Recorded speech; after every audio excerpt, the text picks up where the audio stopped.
All right, so I'm showing you how I use SiteStripe, which is Amazon's browser extension that you use from your desktop to copy your affiliate link directly from Amazon page. So this is great if you want to share multiple products that's on one page. For example, I have these travel compression bags here that I'm going to share on social media. So what I'm doing is I'm just going through and saving the picture of some of them.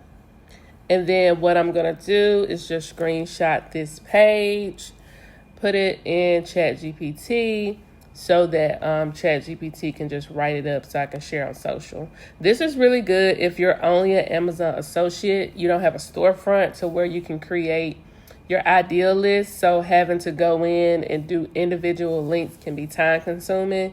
So if there's just like one category that you want to share, so example, packing cubes, you can save the pictures of the different packing cubes all from this one page and get your link at the top. Copy that, and then once you copy that link, I always just put mine in ChatGPT so it can write up me a description. So as you can see here, I'm putting that in.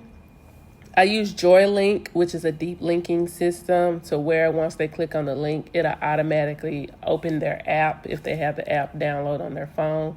And you can also track like how many clicks and things you get. I use the free version of JoyLink. So as you can see here, I uploaded the pictures in the link, and then boom, Miss Chatty wrote me out a little description, talked about how they can be helpful, what they can be used for, and then I'm just going to copy and paste that and upload it on my Facebook page. So I'm just going to copy and paste exactly what's on there.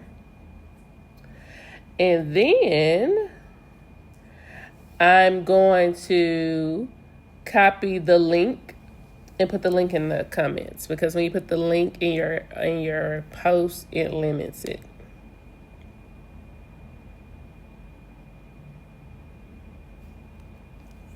So as you can see here, I'm adding my link.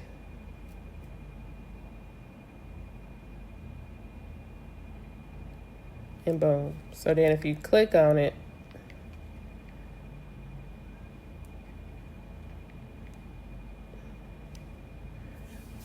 and I also add because you gotta disclose it's an affiliate link, and then boom, it's gonna open it up. So right here it didn't open it because it's pulling up my carousel location, but normally it would open it right in the app. So yeah, there you go.